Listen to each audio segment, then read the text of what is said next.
मणिपुर मामले पर आज दूसरे दिन भी सुप्रीम कोर्ट ने सरकार से सख्त सवालों का सिलसिला जारी रखा। सुप्रीम कोर्ट ने सरकार की स्टेटस रिपोर्ट पर यहां तक कहा कि ये कैसा लॉ एंड ऑर्डर है, कैसी कानून व्यवस्था है जो आम नागरिकों को सुरक्षा तक मुहैया नहीं करा सकती है। ऐसी कानून व्यवस्था का क्या और ये कैसा इंतज़ाम है। कोर्ट ने अगली सुनवाई अगले सोमवार को तय की है, जिसमें मणिपुर के डायरेक्टर जनरल ऑफ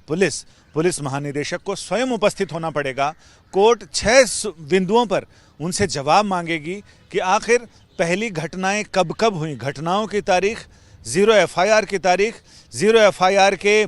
तब्दील यानी नॉर्मल FIR में तब्दील होने की तारीख, इसके अलावा 161 के 164 के बयान कब कराए गए इसकी तारीख, इसके अलावा मुआवजे को लेकर अन्य सुविधाओं को लेकर उनसे जवाब तलब किया जाएगा और ये पूछा जाएगा कि आखिर FIR दर्ज करने में इतनी देर क्यों हुई।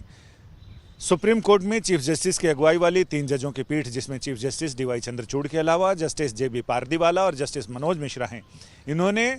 सरकार से लगातार सवाल पूछे, जबकि याचिकाकर्ताओं की ओर से ये कहा गया कि वहाँ अभी भी 118 से ज़्यादा ऐसे आदिवासियों की बॉडी है, यानी शव रखे हैं, जिनकी पहचान और शिनाख्त करने के लिए उनके परिवार वाले नहीं पहुंच पाए हैं, क्योंकि वो मोर्चरी तक उनकी पहुंच नहीं है, हिंसाग्रस्त इलाका है। लेकिन सॉलिसिटर जनरल लगातार ये कहते रहे कि अब सिचुएशन काफ़ी सही है और नॉर्मलाइजेशन की ओर बढ़ रही है, सामान्यकरण की तरफ बढ़ रही है। लेकिन याचिकाकर्ताओं ने लगातार इसमें यह कहा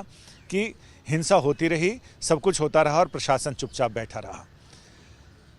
सॉलिसिटर जनरल तुषार मेहता ने जो रिपोर्ट पेश की है, उस रिपोर्ट में उन्होंने ये कहा है कि 5,000 से ज़्यादा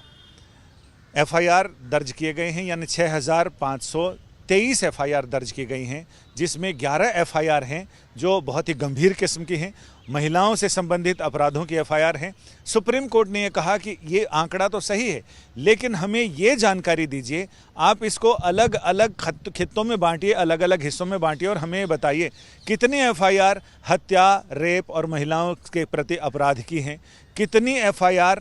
ऐसे लोगों की है, ऐसी FIR हैं जिनमें लूटपाट, आगजनी और जानलेवा हमले की या फिर डकैती, इस तरह की घटनाएं हैं, यानी जानमाल के नुकसान की कितनी FIR हैं। इसके अलावा मुआवजे की बात की गई, जिस पर याचिकाकर्ताओं में से एक के वकील जयदीप गुप्ता ने कहा कि अगर उसमें घुसपैठिए भी शामिल हैं उन लोगों में, तो घुसपैठियों का मसला हल होने तक उनको मुआवजा देने का नहीं सोचा जाना चाहिए। और इस तरह से कोर्ट ने यह भी कहा कि ये मत समझिए, ये अगली सुनवाई में हमें कमेटी निगरानी के लिए एक उच्च स्तरीय कमेटी बनाएंगे, जिसमें हाई कोर्ट्स के रिटायर्ड जज होंगे, वो मुआवजे के संबंधित और इसके अलावा पीड़ितों की पहचान कैसे की जाए, उन तमाम चीज़ों पर निगरानी रखेंगे। कोर्ट ने यह भी कहा कि अगर CBI जाँच करती है, सॉलिसिटर जनरल ने कहा कि मणिपुर पुलिस जांच कर रही है, लेकिन CBI को भी वो 11 FIR हैं, वो देने में कोई हर्ज नहीं है। लेकिन सुप्रीम कोर्ट ने कहा कि सारी FIR CBI को देने से वहाँ का सिस्टम ख़राब हो सकता है।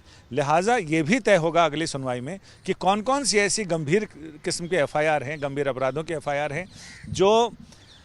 CBI को ट्रांसफ़र की जा सकती है, और CBI के अलावा और क्या क्या विकल्प हो सकते हैं, उन सारे विकल्पों पर भी कोर्ट ने सरकार को तैयार रहने को बोला है। और ये बोला है कि जो याचिकाकर्ता हैं वो भी अपने सुझाव लेकर आएँ, जिस पर अगले सोमवार को जब सुनवाई होगी तो न केवल याचिकाकर्ता बल्कि सरकार भी अपनी तरफ से सुझाव लेकर आएगी कैसे इस समस्या का हल किया जाए। अटॉर्नी जनरल ने कहा कि ये बहुत गंभीर समस्या है और स्थिति अभी ऐसी है कि इसमें आरोपों के बजाय उपाय पर ध्यान देना चाहिए। और इसमें अब ये तय किया गया कि अगले सोमवार को जब सुनवाई शुरू होगी दोपहर 2 बजे के बाद, उस समय न केवल डायरेक्टर जनरल ऑफ पुलिस से सवाल पूछे जाएंगे, यानी अगली सुनवाई में भी सरकार से कोर्ट के सख्त सवालों का सिलसिला जारी रहेगा। कैमरामैन संजीव कुमार के साथ संजय शर्मा, दिल्ली आज तक।